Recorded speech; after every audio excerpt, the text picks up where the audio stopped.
बहनों और भाइयों, जब हम यहां पे भामाशाह जयंती की पूर्व संध्या पर एकत्र हैं, मुझे श्याम नारायण पांडे की हल्दी घाटी की कुछ पंक्तियां याद आ गई, जिसमें उन्होंने लिखा है कि यह एक लिंग का आसन है, इस पर न किसी का शासन है। नित सिंह का रहा कमलासन है, यह सिंहासन सिंहासन है। यह सम्मानित अधिराजों से, अर्चित है राज समाजों से, इसके पदरज पूछे जाते, भूपों के सिर के ताजों से। इसकी रक्षा के लिए हुई कुर्बानी पर कुर्बानी है, राणा तू इसकी रक्षा कर, यह सिंहासन अभिमानी है।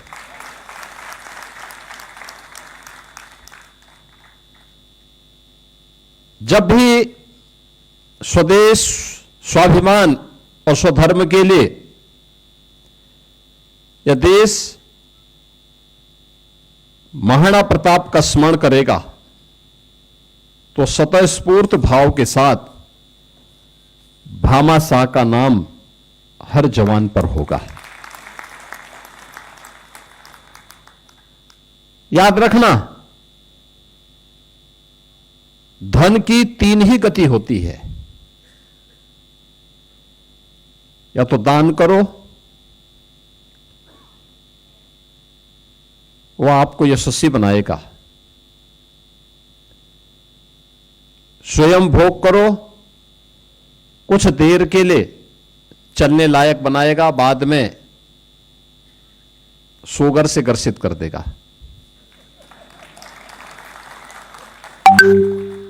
और अन्यथा गलत तरीके से जब धन का अर्जन होता है तो वह नाश का कारण भी बनता है, जैसे आपने माफियाओं के नाश को देखा होगा।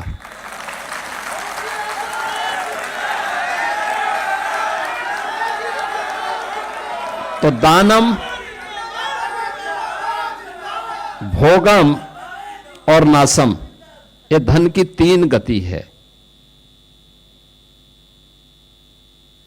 दान देश, काल और पात्र को देख करके, हमारे पूर्वजों ने, भारतीय मनीषा ने दान के लिए भी कुछ बातें कही, जिसके बारे में श्रीमद् भगवत गीता में उसके बारे में छोटा सा एक उद्धरण खन्ना जी ने भी यहां पे प्रस्तुत किया। वह सात्विक हो, देश के लिए, धर्म के लिए, लोक कल्याण के लिए, गरीब कल्याण के लिए दिया जाने वाला दान हमेशा सार्थक होता है और व्यक्ति को, पीढ़ी को यशस्वी बनाता है। दानवीर भामाशाह 29 जून 1547 को उनका जन्म होता है राजस्थान में। राजस्थान की भक्ति और शक्ति का समन्वय वहां की धरती पर अद्भुत रूप से हम सबको देखने को मिलता है। और उस धरा पर जन्म होता है वीरवर भामाशाह का। व्यापारिक वृत्ति और मेवाड़ राजवंश के प्रति उनकी निष्ठा को देखते हुए उन्हें मेवाड़ का एक महामंत्री के रूप में भी राज परिवार के द्वारा नियुक्त किया जाता है। वहां से जो भी मेवाड़ राजवंश से अलग अलग रियासतों के लिए जो भी दान पत्र लिखे जाते थे, वह दानवीर भामाशाह के द्वारा ही लिखे जाते थे। आप जब यहां से बाहर निकलेंगे, बाहर एक एग्जीबिशन लगी हुई है, उसमें आप देखेंगे तो उनके द्वारा जारी किए गए दान पत्र, ताम्र पत्र की कुछ प्रतिकृतियां वहां पर बाहर हम लोगों ने प्रस्तुत भी की है। और ये परंपरा वहां पर बहुत लंबे समय तक चली।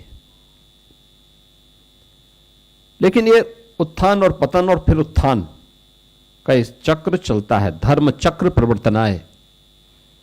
और उसी धर्म चक्र के कारण जब विद्वेष का भाव और अकबर का लालच बढ़ता गया, तमाम राजा महाराजाओं के द्वारा अकबर की अधीनता स्वीकार करने की एक प्रवृत्ति प्रारंभ हुई। चाटुकारिता की हदें पूरी हो गई। उस समय भी मेवाड़ जैसा राजवंश देश और धर्म की खातिर विदेशी दासता के अधीन कार्य करने को कतई सहमत नहीं थे। उन्होंने तब भी कहा कि नहीं, हरगिज नहीं, इसका फैसला युद्ध करेगा। हल्दी घाटी के युद्ध में एक तरफ लाखों की सेना थी, दूसरी ओर 20,000 सैनिकों के साथ महाराणा प्रताप हल्दी घाटी के युद्ध में लड़ते हैं। युद्ध बढ़ते बढ़ते जब निर्णायक दौर की तरफ गया तो जिसमें 20,000 की सेना लाखों की अकबर की सेना पर भारी पड़ रही थी, लेकिन तोपों के सामने बहुत अधिक समय तक ठहर नहीं पाई। चेतक गिर गया, तमाम सेनापति ढेर हो गए। महाराणा प्रताप को जंगलों के बीच में जाना पड़ा और लंबे एक समय तक, एक कालखंड तक उन्हें वहां पर रह करके जब वे अपना जीवन यापन कर रहे थे, कई कई दिनों तक खाने के लिए कुछ नहीं मिलता था। याद करिए कि राज परिवार का में पला बढ़ा वे बच्चे, महाराणा प्रताप के पुत्र, उनकी पुत्री, राजमाता, इन सब की क्या स्थिति रही होगी। कई कई दिनों तक घास की रोटी खानी पड़ी,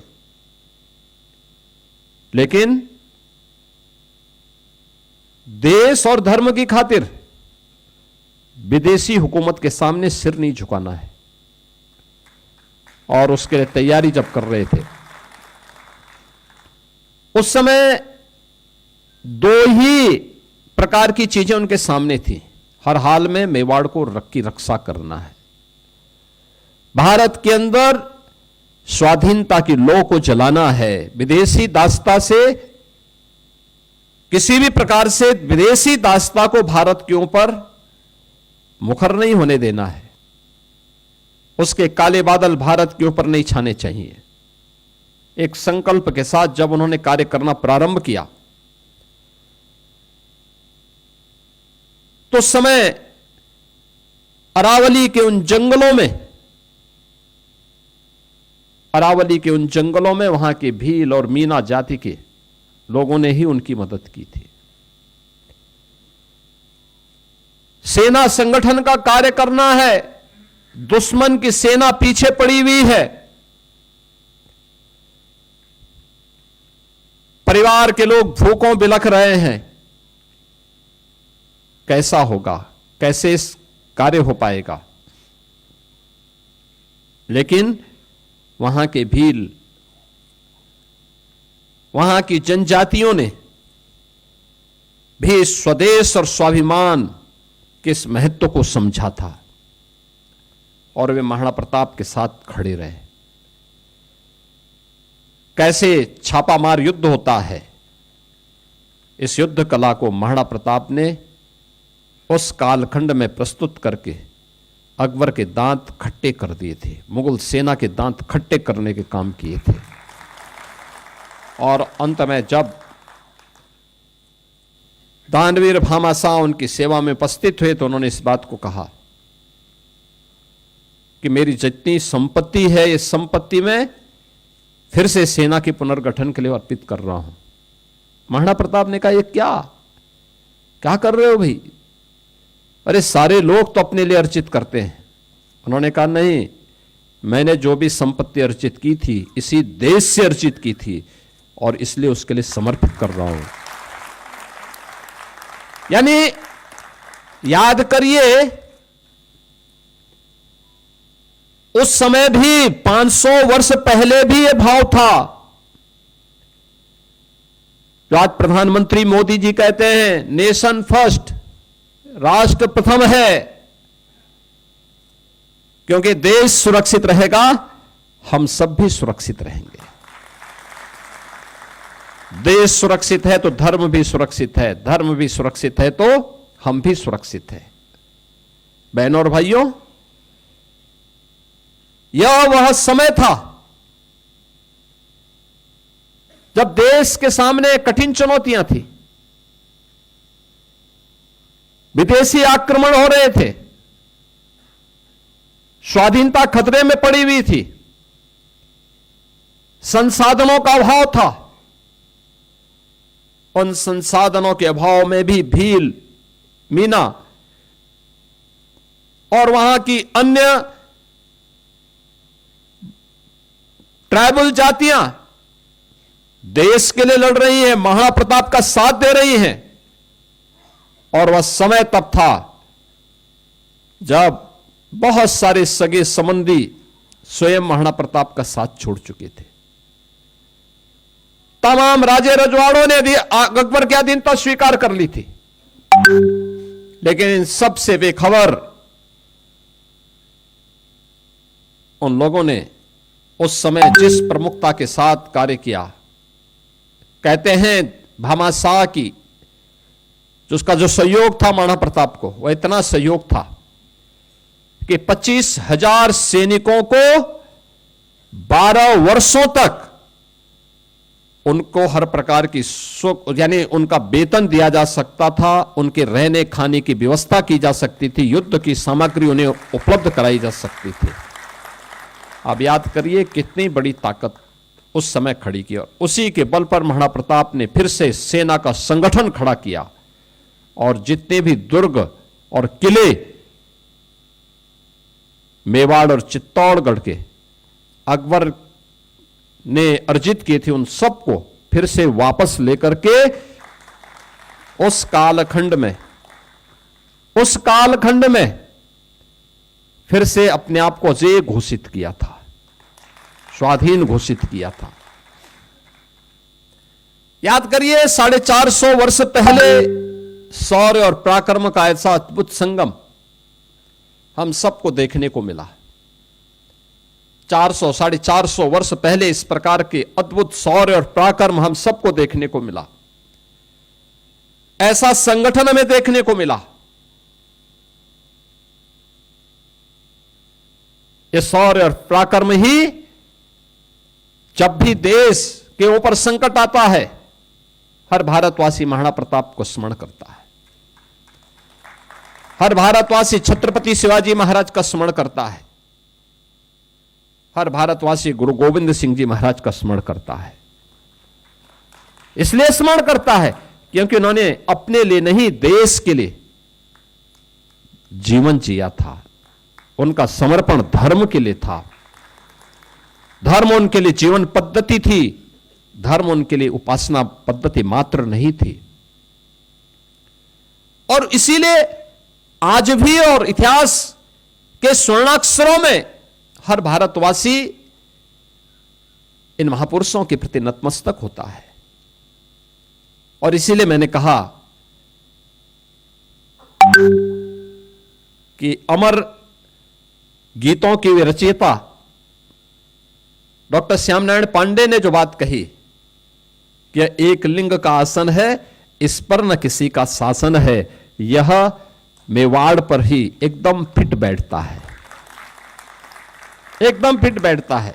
उन्होंने इस बात को स्पष्ट कहा था कि यह एक लिंग का आसन है, इस पर न किसी का शासन है, नित्य का रहा कमलासन है, यह सिंहासन सिंहासन है। यानी यह सिंहासन सिंहासन क्यों है, इसका उल्लेख उन्होंने इसके माध्यम से किया है। आज भी उस भूमिका का निर्वहन हमारे आज के भामाशाह देश के लिए कर सकते हैं। और कर भी रहे हैं, ऐसा नहीं कि न कर रहे हैं। अभी हमने उसी की एक प्रतिकृति को मंच पर सम्मानित भी किया है।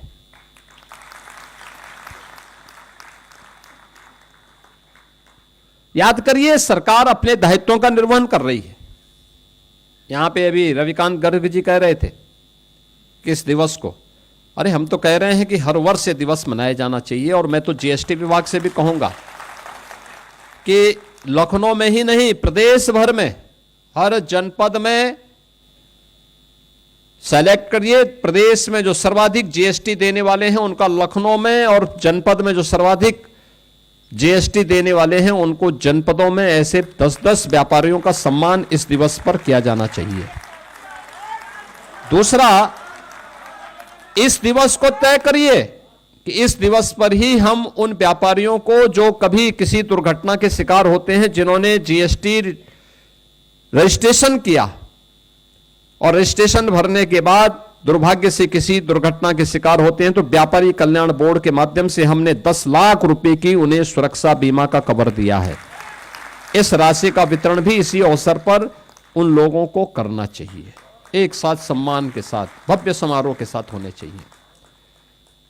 लगाया जाना चाहिए उस समय एक और महाराणा प्रताप का चित्र और दूसरी तरफ भामाशाह का चित्र, और लोगों को बताया जाना चाहिए, वर्तमान पीढ़ी को बताया जाना चाहिए, महाराणा प्रताप का स्मरण होगा तो भामाशाह का स्मरण अपने आप हो जाएगा। भामाशाह का स्मरण होगा तो महाराणा प्रताप का स्मरण अपने आप हो जाएगा। दोनों अलग नहीं है, दोनों एक दूसरे के पूरक हैं। और भारत का इतिहास इस बात का साक्षी है। मध्यकाल में जो कार्य भामाशाह ने किया था, देश के लिए, धर्म के लिए, स्वामी भक्ति का जो उदाहरण प्रस्तुत किया था,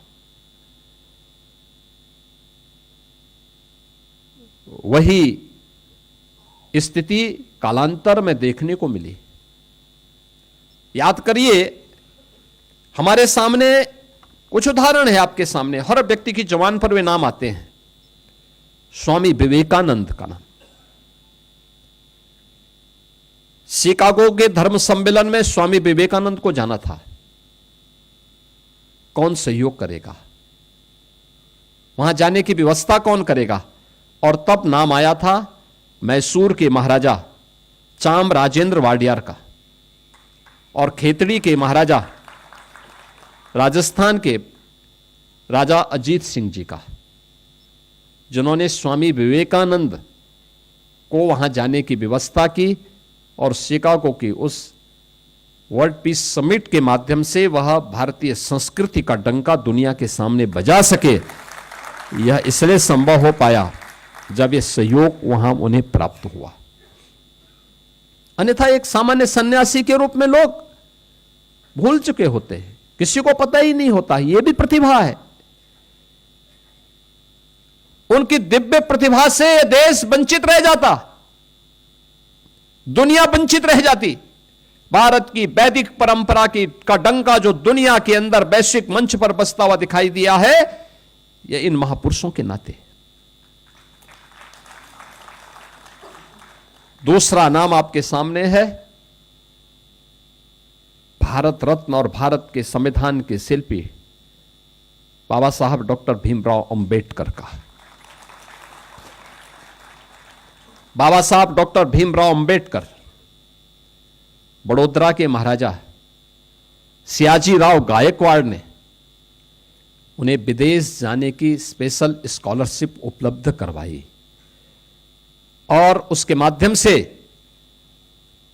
डॉक्टर भीमराव अंबेडकर जी ने अपनी प्रतिभा की छाप न केवल दुनिया को दी, बल्कि भारत को एक यशस्वी संविधान भी दिया। और संविधान देने के साथ साथ कोटि कोटि दलितों, वंचितों के जीवन में एक प्रकाश पुंज बनकर के भी बाबा साहब भीमराव अंबेडकर छा गए। बहनों और भाइयों, यह जब भी सहयोग सात्विक भाव के साथ, एक सकारात्मक भाव के साथ किया जाता है, उसके परिणाम सामने आते हैं। इस प्रकार की दिव्य विभूतियां सामने आती हैं। उसके परिणाम इस रूप में सामने आते हैं। यह अचानक नहीं हुआ। उन्हें एक प्लेटफॉर्म उपलब्ध हुआ,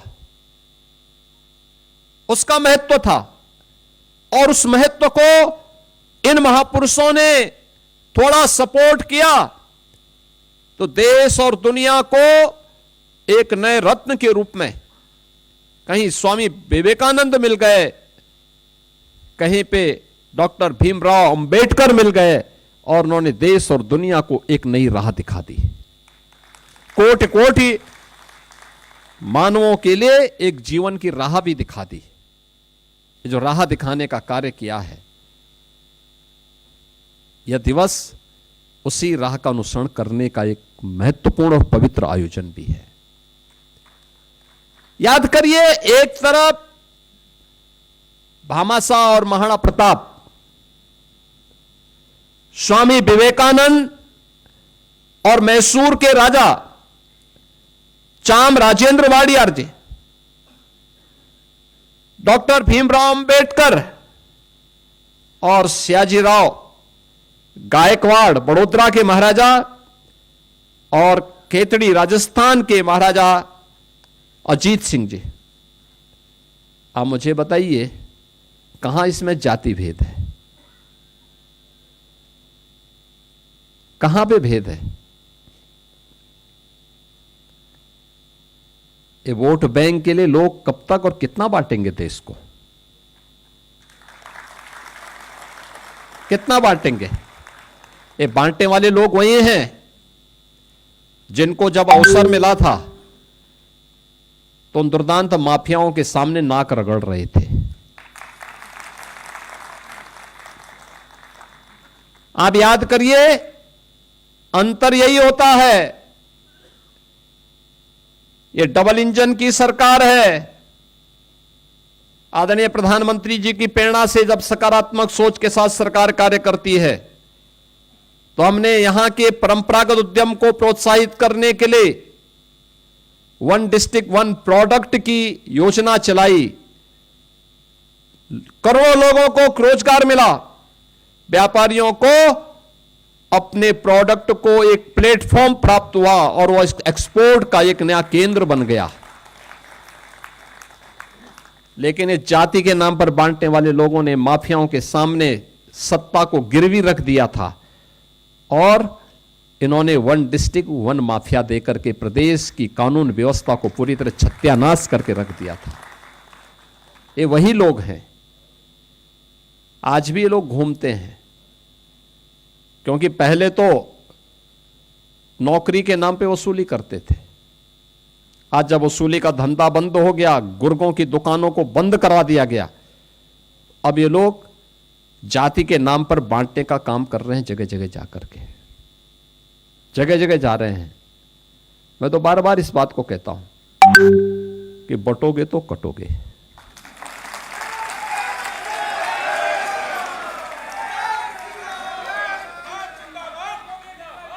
एक रहोगे तो नेक रहोगे। ये लोग वही हैं, इनके मुंह बंद होते हैं। ये लोग किसी व्यापारी, यहां लखनऊ में 2016 में एक व्यापारी की निर्मम हत्या हुई थी, एक निर्मम हत्या हुई थी, और उस समय इन्होंने कोई कार्रवाई नहीं की। हमारी सरकार आई, हम लोगों ने कार्रवाई की। सुल्तानपुर में एक सराफा व्यवसायी को गोली मारी गई थी, और सामान लेकर के लोग भाग रहे थे। तो मैं देख रहा था कि यही लोग थे जो उन लुटेरों को प्रश्रय दे रहे थे।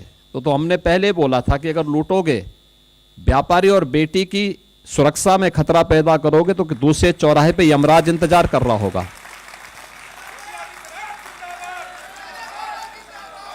तो यमराज ने जब टिकट उनका काटा तो वे चिल्ला उठे, कह रहे साहब देखिए अत्याचार हो रहा है। अरे अत्याचार तब नहीं हो रहा था जब व्यापारी पे गोली मार रहे थे, और जब उसकी प्रतिक्रिया हुई तो उसके बाद चिल्ला उठे। ये घड़ियाली आंसू बहाते हैं माफियाओं के लिए, उन लुटेरों के लिए जो राह चलते हुए राहगीरों पर, निर्दोष व्यापारियों पर और बेटियों की सुरक्षा के लिए खतरा पैदा करते हैं।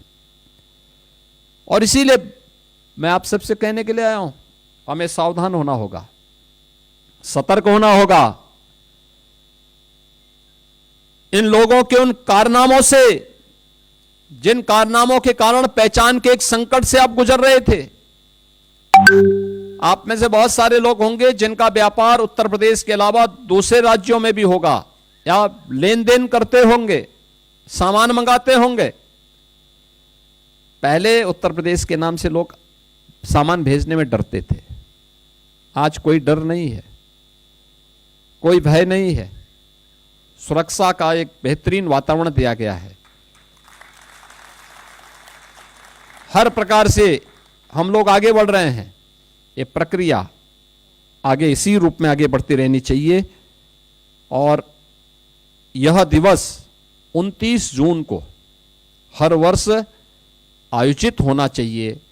दानवीर भामाशाह के उन कार्यों को लेकर के हमें कृतज्ञता ज्ञापित करनी चाहिए। लेकिन मेरी आप सबसे अपील है, हमें अपने स्तर पर भी कुछ करना चाहिए, लोकल स्तर पर भी बहुत कुछ आप कर सकते हैं। मैंने दान के में तो भामाशाह का भी उदाहरण दिया, मैसूर के महाराजा का भी उदाहरण दिया, बड़ोदरा के महाराजा का भी उदाहरण दिया, खेतड़ी के महाराजा का भी उदाहरण आपके सामने दिया। कैसी कैसी विभूतियों को और राष्ट्र रक्षा के लिए, राष्ट्र के उन्नयन के लिए किस किस प्रकार की विभूतियों को उनके सहयोग से आगे बढ़ने में मदद मिली। हम भी सहयोग कर सकते हैं, हमारे स्तर पर भी ये कार्य हो सकते हैं, हमारे सामूहिक प्रयास से भी ये कार्य आगे बढ़ सकते हैं। और वह कार्य अलग अलग स्तर पर, आपके स्तर पर भी हो सकता है, लोकल स्तर पर रोजगार सृजन के लिए भी बहुत अच्छे कार्य हो सकते हैं। आपके द्वारा किसी भी स्तर पर रोजगार सृजन के लिए किया जाने वाला कार्य, वह भी एक पुण्य है। आपके द्वारा प्रदूषण से मुक्त कोई एक व्यवस्था देना, यह भी एक पुण्य का कार्य है। किसी नदी को प्रदूषण से मुक्त करने में किया जाने वाला योगदान, किसी नदी के पुनरुद्धार की कार्रवाई, उसको पुनर्जीवन देना, यह भी एक पुण्य का कार्य है। किसी एक व्यवस्था के साथ जुड़ करके जनपद के सभी व्यापारी एक अभियान के साथ, उस कार्य के साथ जुड़ करके प्रशासन से कहें कि साहब हमें केवल ये बताइए कि कैसे कार्य होना है, हम अपने स्तर पर अपने सहयोग से इस कार्य को पूरा करें। हमने वर्तमान में 1 डिस्ट्रिक्ट 1 रिवर, यानी एक जिले में एक नदी के पुनरुद्धार का दायित्व हर जनपद को उपलब्ध करवाया है। और वृक्षारोपण का कार्यक्रम भी वहां होना है। क्या प्रदेश भर के हमारे व्यापारी भी उस अभियान के साथ जुड़ पाएंगे? और जुड़ पाएंगे तो मुझे लगता है किसी एक कार्यक्रम के साथ जुड़िए। प्रधानमंत्री जी ने देशवासियों के सामने एक लक्ष्य और रखा है, एक पेड़ मां के नाम। हम लोग जुलाई में कोई एक तिथि तय करेंगे, सभी व्यापारियों को, उद्योग व्यापार मंडल को भी इसके साथ जोड़ना चाहिए, इस कार्यक्रम को सफल बनाना चाहिए। क्योंकि ये देश का काम है, पर्यावरण सबकी सुरक्षा करता है, इसमें कौन जाति भेद है? न जाति का भेद है, न क्षेत्र का भेद है, न मत और मजहब का भेद है, न किसी प्रकार का कोई भेद है। पेड़ तो सबको छाया देता है, फल देता है, पर्यावरण की रक्षा करता है। हम भी इस अभियान का हिस्सा बने। नदी सबको पानी देती है, कोई भेद नहीं करती किसी के साथ। उसका संरक्षण हम भी कर सकते हैं मिलकर के। और इस कार्यक्रम को अगर हम कर पाएंगे तो एक बड़ा कार्य होगा। मैं एक बार फिर से आपको इस बात के लिए आश्वस्त करता हूं, प्रदेश सरकार और ये डबल इंजन की सरकार आपके हितों को संरक्षण देने के लिए पूरी प्रतिबद्धता के साथ करेगी।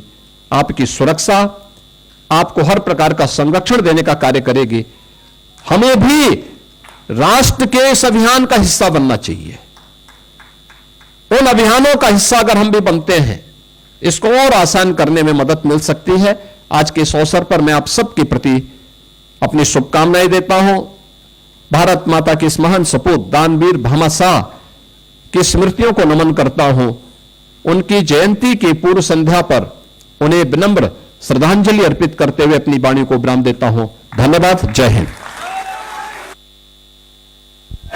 बहुत बहुत धन्यवाद माननीय मुख्यमंत्री महोदय, जिसको निज गौरव तथा निज